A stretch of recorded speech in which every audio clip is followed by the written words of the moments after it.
বাংলাদেশের রাজনীতিতে শুরু হয়েছে নতুন এক অধ্যায়। প্রথমবারের মতো গঠিত হয়েছে ছায়া মন্ত্রিসভা, যেখানে সরকারের বিভিন্ন মন্ত্রণালয়ের কাজ পর্যবেক্ষণ এবং বিকল্প নীতি তুলে ধরবে সংসদের বিরোধী দলীয় দল বাংলাদেশ জামাত ইসলামী। এই নতুন রাজনৈতিক বাস্তবতায় আগামীর রাজনীতি কোন পথে যাবে সেই প্রশ্নের উত্তর খুঁজতেই আজকের আলোচনায় আমাদের সাথে স্টুডিওতে উপস্থিত আছেন Syeda Asifa Ashrafi Papiya, advocate, Bangladesh supreme court, এবং আমাদের সাথে যুক্ত আছেন জনাব আনিস আলমগীর, সিনিয়র সাংবাদিক এবং কলামিস্ট। আপনাদের দুজনকেই আমন্ত্রণ জানাচ্ছি আমাদের আজকের আলোচনায়। শুরুতে পাপিয়াপা, আপনার কাছে যেতে চাই। জামাতের ছায়া মন্ত্রিসভা এখন বাস্তবতায়, সরকার এটিকে কীভাবে দেখছেন? গঠনমূলক বিরোধী রাজনীতি নাকি ক্ষমতার বিকল্প কেন্দ্র তৈরির চেষ্টা? ছায়া মন্ত্রিসভা যদি মন্ত্রণালয়ের কাজ নিয়মিত পর্যবেক্ষণ করে, বিকল্প প্রস্তাব দেয়, সরকার কি সেই প্রস্তাবগুলো আমলে নিবে কিনা? এখন আমি আপনাকে বলি, ছায়া মন্ত্রিসভা যে জামাত ইসলাম তৈরি করেছেন এবং প্রকাশ করেছেন, আমি তাদেরকে অভিনন্দন জানাচ্ছি। ছায়া মন্ত্রিসভা এটা একটা জাস্ট প্রকাশ। এদেরকে পরিচালিত করিবে কিছু গুপ্ত এবং সুপ্ত বিশ্ববিদ্যালয়ের কিছু শিক্ষক, এদেরকে পরিচালিত করবে। তাহলে গুপ্ত আর সুপ্তর হাত থেকে এরা রক্ষা নাই, আর এরা নিজেরা গুপ্ত এবং সুপ্ত হয়ে থাকবে। এটাই হচ্ছে বাস্তবতা। নর্থ সাউথ বিশ্ববিদ্যালয়ে একটা ডিপার্টমেন্টের ডিন ওনাদের নির্বাচনী ইস্তেহার তৈরি করে দিচ্ছে, এবং জামাত ক্ষমতায় চলেই যাচ্ছিল, উনি অর্থমন্ত্রী হিসেবে প্রায় শপথের জন্য কোর্ট কমপ্লিট হয়ে রেডি হয়ে কিন্তু ছিলেন। এখন যেহেতু উনি বিশ্ববিদ্যালয়ের একটা ডিপার্টমেন্টের ডিন এবং টিচার, স্বাভাবিক কারণে ছায়া মন্ত্রিসভা ইনক্লুড করতে গেলে আবার সমস্যা, ওইখান থেকে বুদ্ধি পরামর্শ আসবে। আরও অনেক এরকম আছে, তাদের গুপ্ত সুপ্ত উপদেষ্টা আছে যারা তাদের বুদ্ধি পরামর্শ দেবে। তবে আমি জামাত ইসলামের প্রথমে সুপার ফ্লপ করছে ওনাদের ছায়া মন্ত্রিসভা। হামিদুর রহমান আজাদ সাহেব প্রথম দিন প্রেস কনফারেন্সে ভুল তথ্য দিয়ে ফেলছে। উনি বলেছেন এতজন গুম হয়েছে, পরে আবার সেটা অস্বীকার করছে, ক্ষমা চাইছে। তাহলে এরা গভর্নমেন্টকে অ্যাসিস্ট করবে, গভর্নমেন্টের কোথায় ত্রুটি হচ্ছে সেটা আবার ধরবে, আর এরা হচ্ছে প্রত্যাশা করে যে ভালো পরামর্শ দেবে। ভালো পরামর্শ দিলে ওয়েলকাম, সমস্যার কিছু নাই। কিন্তু ছায়া মন্ত্রিসভার নাম করে ট্রান্সফার, বদলি, পোস্টিং, ঠিকাদারি, কন্ট্রাক্টারি, তারপরে হচ্ছে আরও নিজেদের দলীয় লোকদের প্রোভাইড, এই সমস্ত যাতে না করে। আপনি যদি বলেন যে আপনি এই কথাটা কেন বললেন, সারা বাংলাদেশের বারের নির্বাচন হয়েছে, বার কাউন্সিলের নির্বাচন হয়নি। ওখানে জামাত দুটো কোটা নিয়ে নিচ্ছে, জসিমউদ্দিন আর হচ্ছে শিশির মনিরের, নির্বাচন স্থগিত। অ্যাডহক কমিটি এখন আমাদের বিরুদ্ধে কথা বলে দলীয়করণ, যে আমরা দলীয়করণ করছি। জেলা প্রশাসক নিয়োগ দিচ্ছে বিএনপির, তারপরে এখানে বিএনপি, ওখানে বিএনপি, সেখানে বিএনপি, অনেক কথা বলে। দেখেন তারা কিন্তু ওখানে নিয়ে নিল দুটা। আবার আপনি ডিএজি 15 বছর যে ছেলেগুলো মিছিল করছে, মিটিং করছে দলের ব্যানারে, দলের স্লোগান দিয়ে, এবং বেগম খালেদা জিয়ার মিথ্যা মামলা, জেল জুলুম থেকে শুরু করে সব কিছুতে, আজকে তাদেরকে প্রোভাইড না করে ওই 12 আসনের জামাত ইসলামের যে এমপি, তার ছেলে যখন এজিপি হয়, এবং এইখানে জামাত ইসলাম এনসিপির সংখ্যাগরিষ্ঠ ছেলে মেয়েরা যখন অ্যাডিশনাল আর ডিএজি আর এজি হচ্ছে, আবার যে এনসিপির নেত্রীর স্বামী যখন ডিএজি হয়, তখন ওই সমস্ত নেত্রীরা টকশো এসে ফাটাফাটি করে যে বিএনপি সরকার দলীয়করণ করছে বলে। তাহলে স্বামীর বেতন ভাতাও খাবা, আবার এনসিপিতে এসে দলীয়করণের গপ্পও দিবা। তো এখন এই যে ছায়া মন্ত্রিসভা, আপনি বলবেন গভর্নমেন্ট কীভাবে নিচ্ছে, সেটা গভর্নমেন্ট প্রতিক্রিয়া ব্যক্ত করবে। আমি সরকারের অংশ না, আমি নাগরিকের অংশ হিসেবে আমি যেটা বললাম যে ভালো কোনো পরামর্শ যদি দেয় তাহলে সেটা গ্রহণ করা হবে। আর হটকারিতা, উশৃঙ্খলতা, বিশৃঙ্খলতা, আর আমি এই পরামর্শ দিলাম কেন মানা হলো না, একটা 64টা ডিস্ট্রিক্টে কর্মসূচি দিয়ে বসে গেল, 460টা উপজেলা কর্মসূচি দিয়ে বসে গেল, এইরকম হটকারিতা করার জন্য যদি ছায়া মন্ত্রিসভা করে, তাহলে এইটা বাংলাদেশের অস্থিতিশীল করার একটা নীল নকশা, বাংলাদেশকে বিশৃঙ্খল করার একটা নীল নকশা। এবং তারা সবসময় যে কথাটি বলে যে হচ্ছে হাসিনা গেছে যেই পথে বিএনপি যাবে সেই পথে, হাসিনা গেছে দিল্লিতে, বিএনপি যাবে লন্ডনে, এবং বিএনপির বোর্ডিং পাস থেকে, টিকিট থেকে, লাগেজ থেকে সব ওদের হাতে। শুধু ওরা আমাদের তুলে দিবে, আমরা যাবো এসকে সিনহার মতো। এই যে বক্তৃতা, এই কারণে যদি ছায়া মন্ত্রিসভা করে তাহলে জাতির জীবনে এর চেয়ে দুঃখের তো আর কিছু থাকবে না, এবং একটা কলঙ্কিত ছায়া মন্ত্রিসভা হবে। ধন্যবাদ। এখন কর্মকাণ্ড না দেখে তো আর বলা যায় না, হ্যাঁ, দুই রকমই বললাম এই জন্য। ধন্যবাদ আপা। আনিস ভাই, এবার একটু আপনার কাছে আসতে চাই। পাপি আপা একটা কথা বলেছেন যে এই যে ছায়া মন্ত্রিসভা, এটা আসলে দেশকে অস্থিতিশীল করার জন্য, এই কথাটার প্রশ্নের উত্তর আপনি যদি দিবেন। করে। যদি করে। পাশাপাশি আপনার কাছে একটা প্রশ্ন, বাংলাদেশের রাজনীতিতে এই ছায়া মন্ত্রিসভা একেবারেই নতুন, এবং এই বর্তমান রাজনীতিতে আপনার সরকারের প্রতি এটা কি কোনো হুমকি নাকি নতুন রাজনীতির সূচনা মনে করেন? না, এটা নতুন রাজনৈতিক সূচনাও না, এটা হুমকিও না, আমি মনে করি না। এটা আমরা ব্রিটিশ প্রথা বিশ্বাস করি বা আমাদের এখানে চালু আছে, যদিও আমরা সেই নিয়ম নীতি মানতে পারি না। ওয়েস্টমিনিস্টার সিস্টেম, সরকারের সিস্টেমে ছায়া মন্ত্রিসভা একটা গুরুত্বপূর্ণ বিষয়, কারণ মন্ত্রীরা কি কাজ করছে না করছে সেটা দেখার জন্য বিরোধী দল তাদের একটা মন্ত্রিসভা বানাতে পারে, এবং সেই মন্ত্রিসভায় যাদেরকে বানাবে সেটা ওই বিষয়ে এক্সপার্ট হলে বেটার, কারণ তারা তাহলে এখানে সরকারের ভুলগুলো শুদ্ধ করে তুলে ধরতে পারে, যে ভুল কোথায় করছে, শুদ্ধ কোথায় করছে। তো তাতে করে কি হয়, এই সমস্ত ভুল ত্রুটি যদি তারা তুলে ধরতে পারে, জনগণের উপকার হয় এবং সরকারও সেটা শুধরানোর সুযোগ পায়।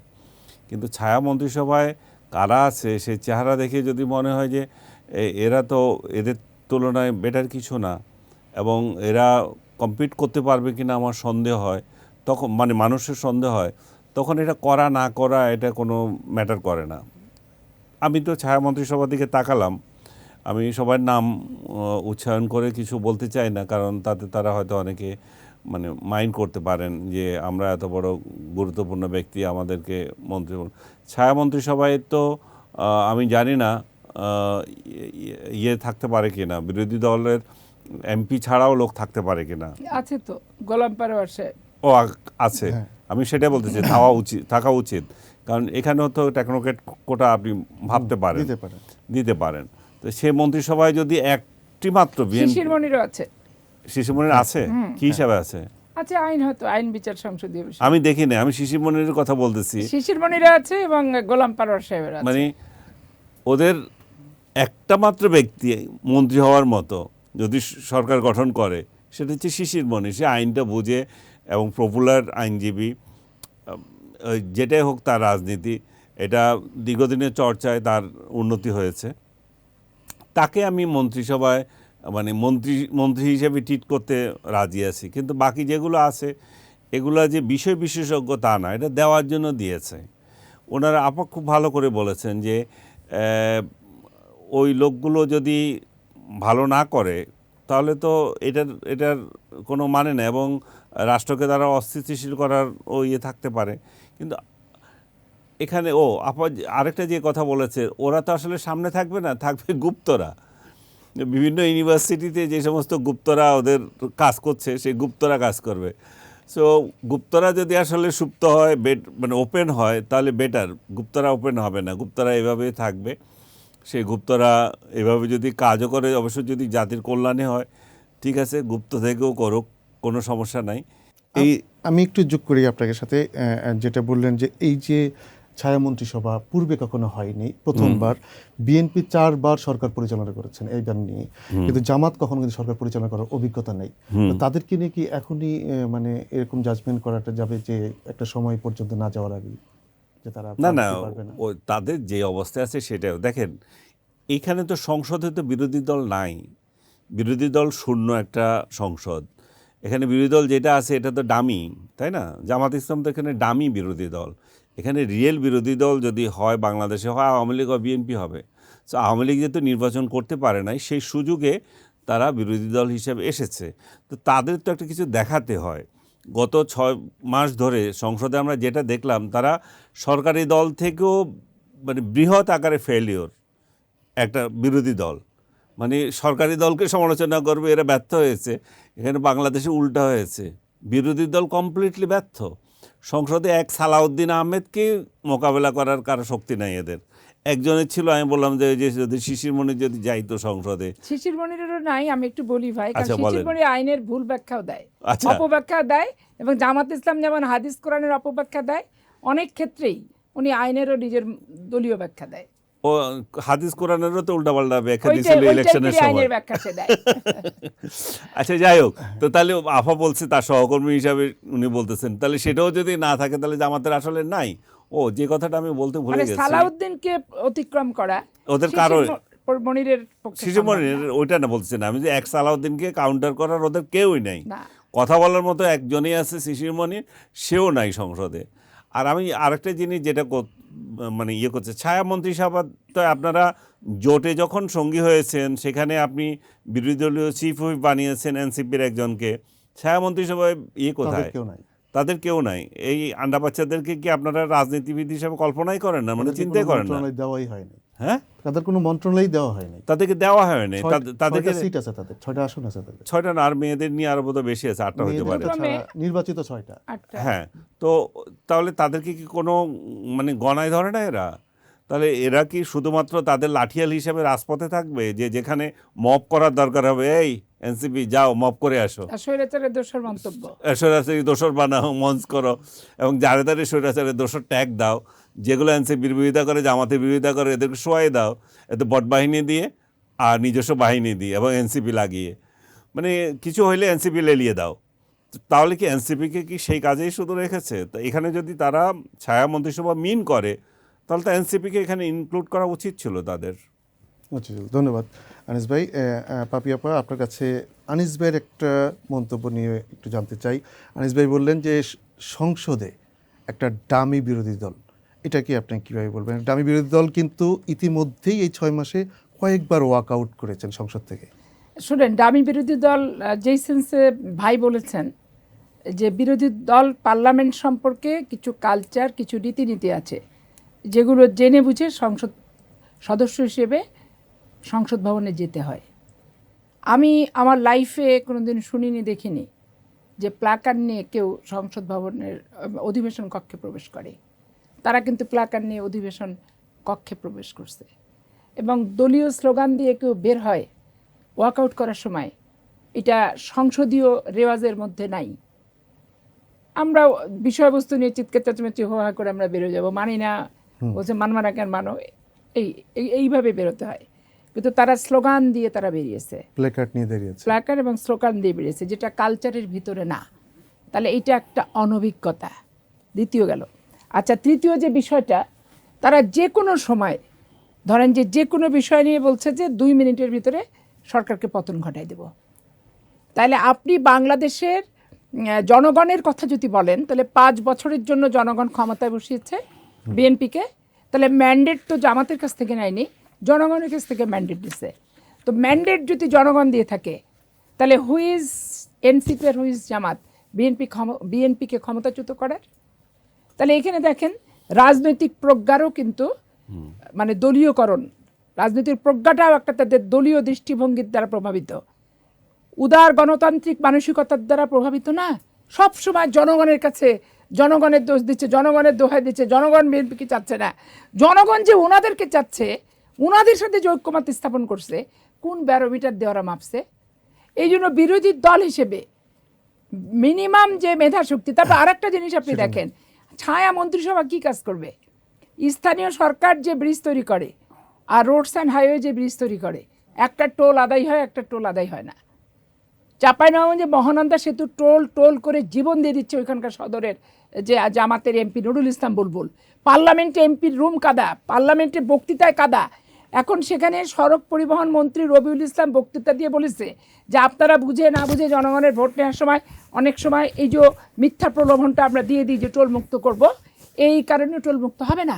দেখেন, ওদেরকে বোঝানোর জন্য বলেছে মন্ত্রী, আর মন্ত্রীকে রীতিমতো ট্রলের শিকার করছে, এবং টক শোয়ের বিষয়বস্তু হচ্ছে মন্ত্রী মিথ্যা প্রতিশ্রুতি দিচ্ছে। তাহলে এইরকম যদি হয়, আপনি ছায়া মন্ত্রিসভায় বলেন আর বিরোধী দলই বলেন, অলৌকিক চতুরতা করছে, ছলচাতুরি করছে, মিথ্যার আশ্রয় নিচ্ছে, সেখানে আপনি সঠিক তথ্যে কীভাবে উপনীত হবেন? এবং সঠিক কাজটা যে ওনারা করছে কি করবে, কি সদিচ্ছা আছে, এটা কিসের ভিতর দিয়ে আপনি প্রকাশিত পাবেন? 5 মাসের ইয়েতে তো আমি পাই নাই ভাই। আপনি পাইছেন কিনা আমি বলতে পারবো না। ধন্যবাদ আপা, আমিও পাই নাই। আমি এখন একটা বিরতিতে যেতে চাই। দর্শক, আপনারা দেখছেন বিজয় সংলাপ। এই মুহূর্তে যাচ্ছি ছোট্ট একটি বিরতিতে, ফিরছি বিরতির পর, সাথেই থাকুন।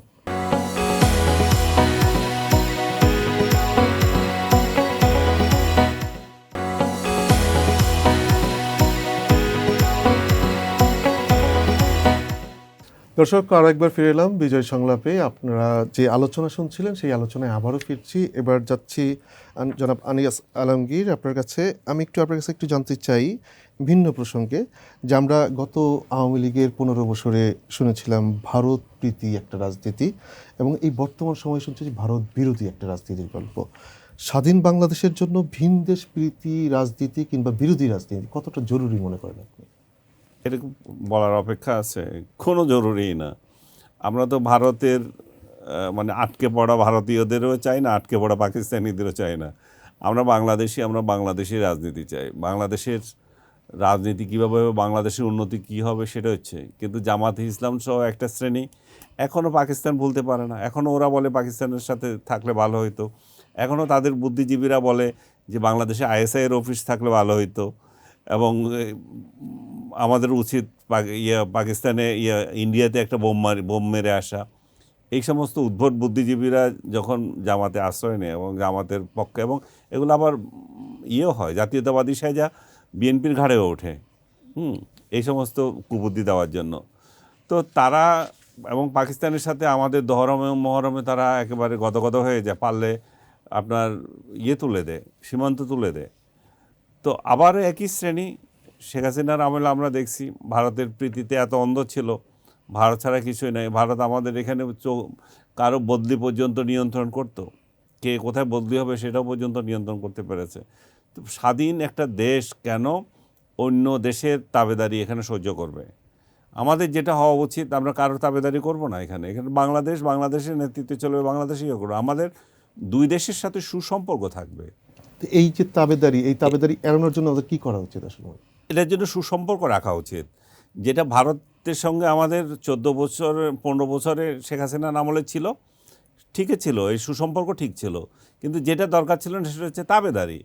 যে সুসম্পর্ক থাকবে কিন্তু তোমার তাবেদার হব না আমি, এবং তোমার তাবেদারির সাথে আবার আমি পাকিস্তানের সাথে আমার সম্পর্ক খারাপ করবো, এটা হতে পারে না।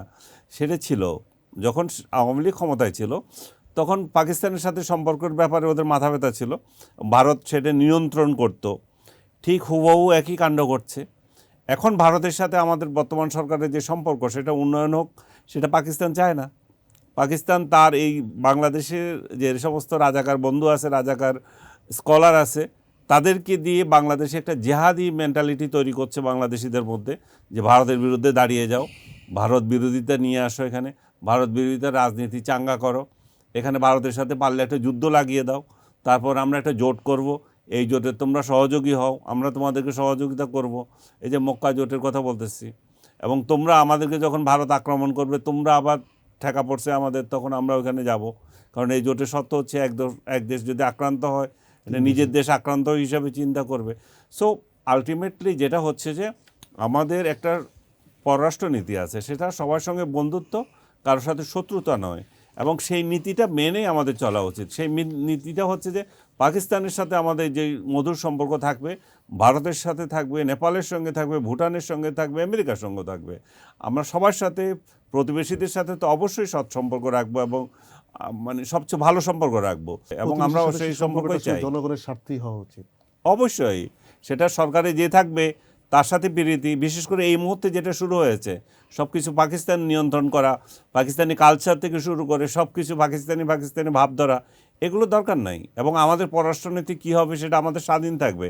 আমরা ভারতের সাথে সম্পর্ক করব কি করব না সেটা আমাদের নিজস্ব সিদ্ধান্ত হবে। করব না সেটাও আমাদের নিজস্ব, করব সেটাও আমাদের নিজস্ব। সেটা যাতে পাকিস্তান দ্বারা নিয়ন্ত্রিত না হয়, যেরকম নিয়ন্ত্রিত হয়েছিল এর আগে ইন্ডিয়া দ্বারা। ধন্যবাদ আনিস ভাই। পাপিয়াপা, এবার আপনার কাছে আসতে চাই। একই রকম একটি প্রসঙ্গ, প্রধানমন্ত্রী আসলে কোন দেশ সফর করবেন, এটা কি কখনো বিরোধী দলের চাহিদা মোতাবেক হতে পারে কিনা? যদি প্রধানমন্ত্রী এই চাহিদা মোতাবেক সফর না করে জনগণের স্বার্থে যে কোনো দেশে সফর করেন, তাহলে সরকার কোনো চাপে পড়বে কিনা, যেরকম আর কি আলোচনা আসছে, হুমকি আসছে? এই যে আপনি বললেন না যে আপনি বিরোধী দল যে ছায়া সরকার করছে এবং বিরোধী দল সংসদে আপনি ওদেরকে কীরকম মনে করছেন, আপনি আমাকে একটু আগে প্রশ্ন করছেন। তা আমি বলছি না ওরা ব্যর্থ এবং অযোগ্য এবং ওদের কোনো জ্ঞান বুদ্ধি নাই, বলছি। কিন্তু এই বলার ভিতরে এটাও কিন্তু আজকের আরেকটা কারণ, সরকার কোথায় যাবে না যাবে, বিরোধী দলের সাথে আলাপ আলোচনা করে মতামত নিয়ে যাওয়াটা পৃথিবীর ইতিহাসে, কেন বাংলাদেশের ইতিহাসে কি আপনি কখনো দেখেছেন? যাওয়ার আগে রাষ্ট্রপতির সাথে সাক্ষাৎ করবেন এবং এসে রাষ্ট্রপতিকে অবহিত করবেন। এটা কিন্তু রেওয়াজ। তাহলে এই রেওয়াজটা তারা জানে না। এখন আপনি সৌদি কিন্তু আরবের বিরোধী কথা দল থেকে কিন্তু আসছে যে এখানে আপনি যাওয়া তাহলে যাবে না। বুঝেন তারা কতটুকু বোঝে। এটা আমি বোঝানোর চেষ্টা করছি, জ্ঞানের পরিধিটা। এই যে সব জায়গায় হটকারিতার একটা টেন্ডেন্সি বিরোধী দলের, এবং নিজের মতো করে চালাবো, নিয়ন্ত্রণ করব সরকারকে, এই যে একটা খুব খারাপ টেন্ডেন্সি, এটা কিন্তু বাংলাদেশের কোনো বিরোধী দলের কখনোই ছিল না। বিরোধী দল কি সরকার নিয়ন্ত্রণ করতে পারে? বিরোধী দল সরকার নিয়ন্ত্রণ করতে পারে না, কিন্তু জুলাই আগস্ট অভ্যুত্থানের পর এবং আওয়ামী লীগের দ্বারা যেহেতু সবাই অত্যাচারিত হয়েছে, সেই ক্ষেত্রে তাদের মানে যখনই আপনি একটা কথা বলবে, আপনি না শুনলে আপনার গায়ে তো শেখ হাসিনা ট্যাগ লাগাই দিচ্ছে। এর আগেই তো আমি আপনাকে বললাম, যে বিএনপিকে একটা বিব্রতকর পরিস্থিতিতে ফেলার জন্য এবং দ্বিধাদ্বন্দ্ব ভিতরে ফেলে দেওয়ার জন্য সর্বাত্মক চেষ্টা এই জামাত ইসলাম এবং এনসিপি করছে, যেটা রাষ্ট্রের জন্য ক্ষতিকর, স্থিতিশীলতার জন্য ক্ষতিকর, সঠিক সিদ্ধান্ত নেয়ার ক্ষেত্রেও কিন্তু একটা প্রতিবন্ধক পরিস্থিতি তৈরি তারা করছে। ভৌগোলিকভাবে যেহেতু চতুর্দিকে 3 সাইডেই ভারত আছে, স্বাভাবিক কারণে আমি প্রভুত্ব চাই না, বন্ধুত্ব চাই, এটাই হচ্ছে বাংলাদেশের বিএনপির পলিসি। কিন্তু 15 বছর যে প্রভুত্ব বন্ধুত্বের নাম নিয়ে বিগত সরকারের সাথে করেছে, এটাই হচ্ছে জনগণের আতঙ্ক একটা ব্যাপার, এবং সেই আতঙ্কটা আবার মাথায় রাখতে হবে।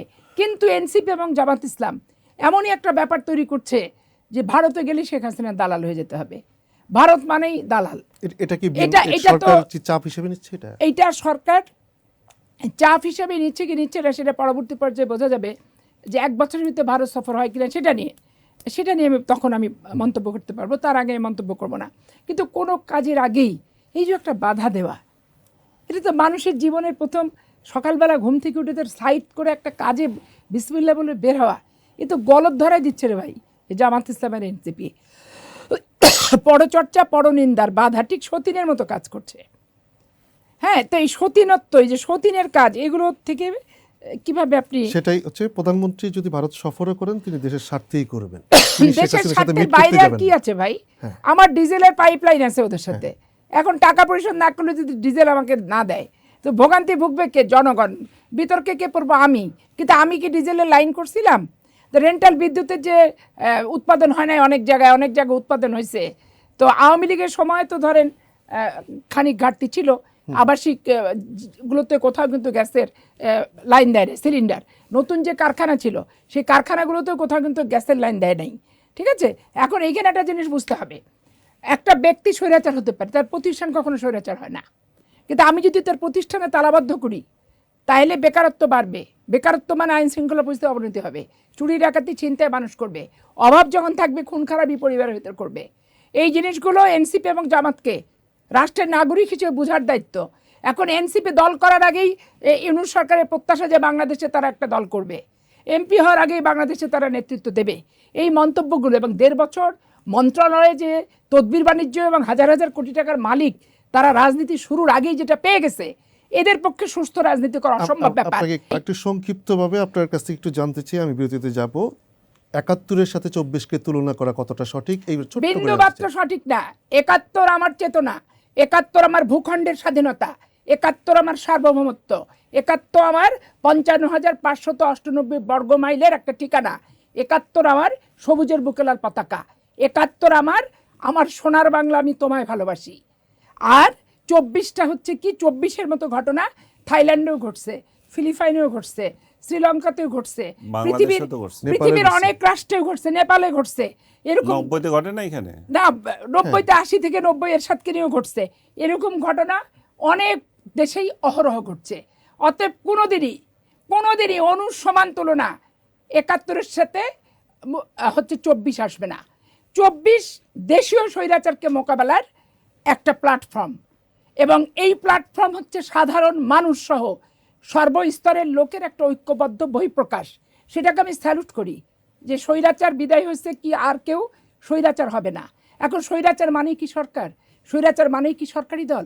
রাষ্ট্রীয় সন্ত্রাস সরকারি দল করেছে বিগত আমলে, কিন্তু বর্তমান মিথ্যা কথা বলে জনগণকে বিভ্রান্ত করে সরকারকে এটা করতে দিব না, ওটা করতে দিব না বলে যে স্বৈরাচারী আচরণ বিরোধী দল বাংলাদেশের মাটিতে করছে, এই বিরোধী দলই যখন ইতিপূর্বে আওয়ামী লীগের সাথে সেগুলো করা সাহসী পায়নি, কোনোদিন কি বলছে আমি হাসিনাকে দিল্লি পাঠাবো?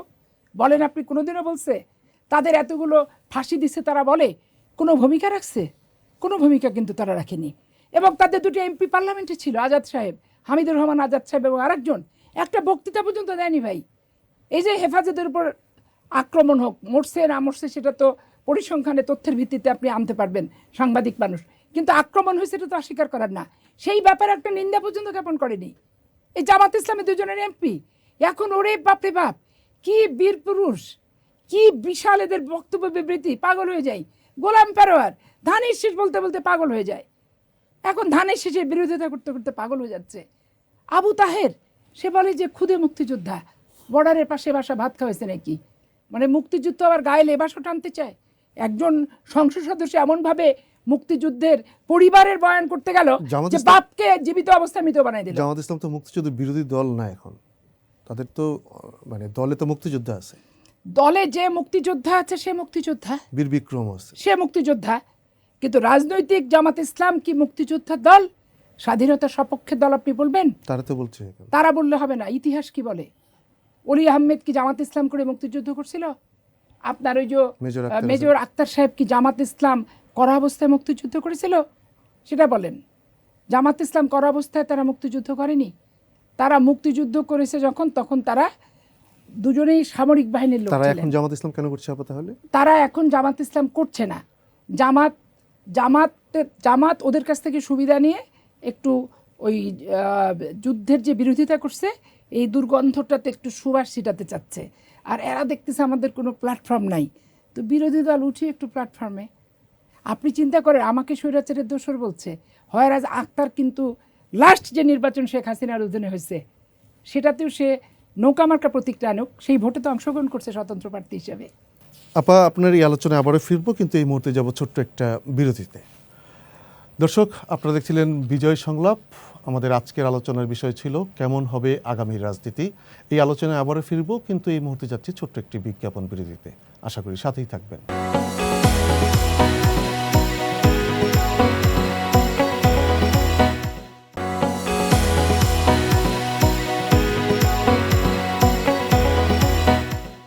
দর্শক, আরও একবার স্বাগত জানাচ্ছি বিজয় সংলাপে। আমরা যেই আলোচনায় ছিলাম সেই আলোচনায় আবার ফিরছি। আমি এবার যাচ্ছি জনাব আনিস আলমগীর আপনার কাছে একটু জানতে চাই, বাংলাদেশের রাজনীতিতে একদমই নতুন একটি দল, 2 বছর বয়সী একটি দল এনসিপি, যাকে বর্তমানে কি তৃতীয় শক্তিশালী দল বলা হচ্ছে দেশের। এই রাজনৈতিক দল আগামীতে ক্ষমতার দৌড়ে কিংবা দেশ পরিচালনায় কতটুকু সম্ভাবনা রাখে মনে করেন? কারণ তারা নিজেরাই বলছে তারা ক্ষমতায় আসবে। একটা দল যখন গঠন করেছে তাদের তো স্বপ্ন থাকতেই পারে, এটা তো অস্বাভাবিক কিছু না। কিন্তু ক্ষমতায় যাওয়া এত সহজ বিষয় না। প্রথমত হচ্ছে যে আপনি একটা আন্দোলন করেছেন, আন্দোলনে মানে ঝড়ে বকমরা হোক যেটাই হোক হয়ে গেছে, হয়েতে আপনি এখন সেই আন্দোলনের সফলতার দাবিদার আপনি ধরতেই পারেন। কিন্তু আন্দোলনে সফল হয়েছেন তার মানে এই নয় যে আপনি সরকারেও সফল হবেন। সরকারের যে আপনাদের সফলতা তো পরের বিষয়, সরকারে যে যাওয়ার ব্যাপারে আপনাদেরকে নিয়ে জনগণ চিন্তা করে কিনা সেটা হচ্ছে বিষয়। আপনাদেরকে নিয়ে তো জনগণ চিন্তাই করে না, কারণ জনগণ চিন্তা করে না এই জন্যই যে আপনার কিতাবে কি লিখে রেখেছেন, কত গঠনতন্ত্র বানাইছেন, সেটা তো জনগণ দেখে না। জনগণ দেখে আপনার নেতাদেরকে, আপনাদের নেতাদের চেহারা দেখে, আপনাদের নেতাদেরকে দেখে যে কিভাবে আঙ্গুল ফুলে কলা গাছ হয়ে গেছে এক একটা, কি ছিল আর কি হয়েছে।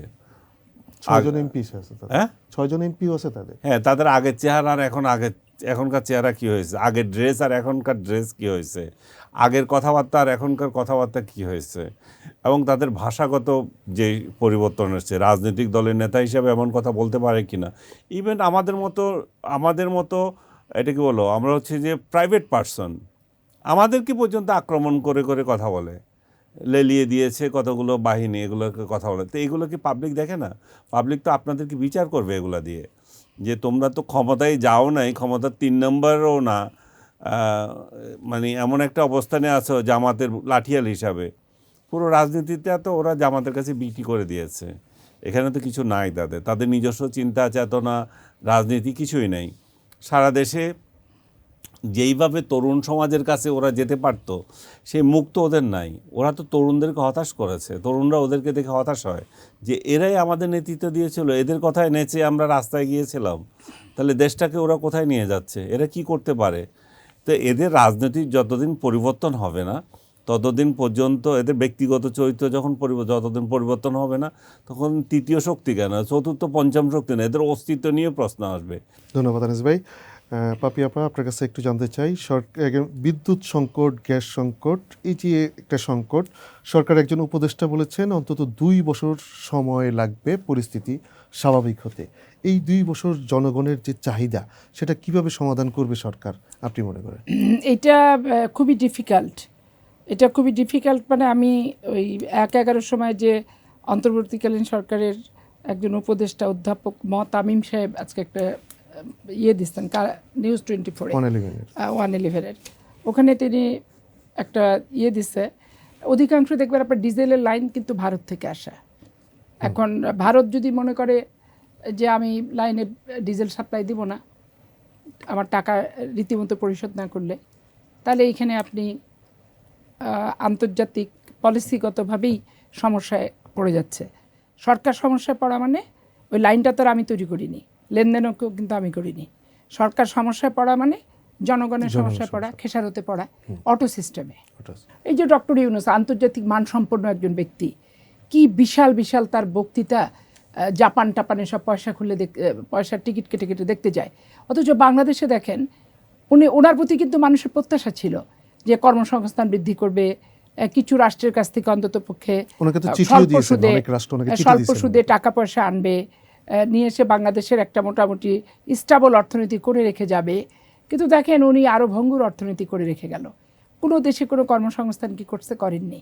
এবং পৃথিবীর ইতিহাসে বিরল একজন উপদেষ্টা অন্তর্বর্তীকালীন সরকারে, যিনি নিজের ব্যবসা বান্ধব, নিজে গ্রামীণ বিশ্ববিদ্যালয় করছে, উনি গ্রামীণ আদম ব্যবসার একটা লাইসেন্স নিচ্ছে, তারপরে আপনার নগদ বিকাশের মতো একটা অর্থনৈতিক লেনদেন প্রতিষ্ঠান উনি করছেন।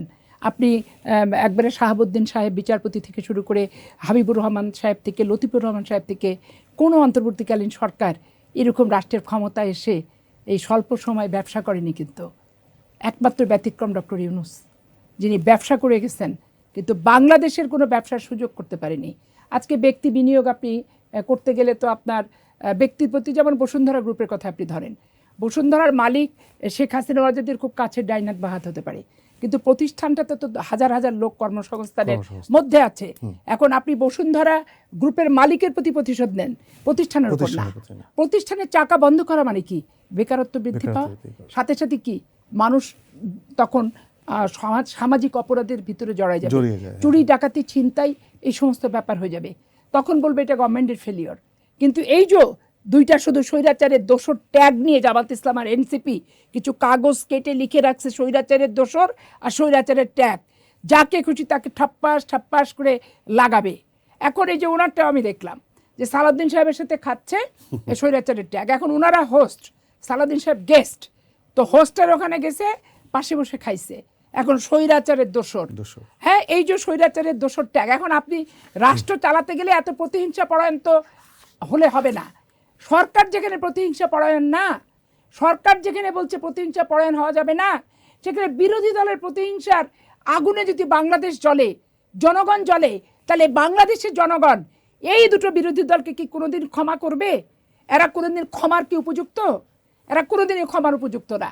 এবং এটা কি দেখেন ডক্টর ইউনূস একবারে রাষ্ট্রীয় ক্ষমতায় বসানোর মতো কনস্পিরেসি ষড়যন্ত্র করার চেষ্টা করে শেষ পর্যন্ত এতগুলা সিট যে ডক্টর ইউনূস মেকানিজম করে তাদেরকে দিছে, বিভিন্ন পদ্ধতি, প্রশাসনিক সেট আপ থেকে শুরু করে অনেক কিছু কায়দা কানুন, বাংলাদেশ ব্যাংক থেকে আপনার ওই গণভোটের জন্য টাকা বরাদ্দ, বদিউল আলম মজুমদারদের কত বড় বড় কথা, কত বড় বড় ফান্ড, এত নীতি নৈতিকতার কথা বলে সরকার রাষ্ট্রে থেকে কখনো অন্তর্বর্তীকালীন সরকার কারোর পক্ষে ভোট ক্যাম্পেইন করতে পারে? বলেন, এদের তো বিচার হওয়া উচিত, এদের প্রচলিত আইনে বিচার হওয়া দরকার ক্ষমতা অপব্যবহারের। একেবারেই শেষ পর্যায়ে আমরা একটু ছোট্ট করে আপনার কাছ থেকে জানতে চাই, তারপরে আমি আনিস ভাইয়ের কাছে যাব। আওয়ামী লীগের ভবিষ্যৎ কি, আগামী রাজনীতি কোন পথে হাঁটছে? সাথে একটু যোগ করি, আমিরে জামাত বলেছেন যারা পালিয়ে যায় তারা আর ফিরে আসে না। বিএনপিকে উদ্দেশ্য করে তিনি আবার বলেছেন গত 15 বছর ফেসিবাদ সরকার যেই পথে হেঁটেছেন বিএনপি সেই পথেই হাঁটছেন।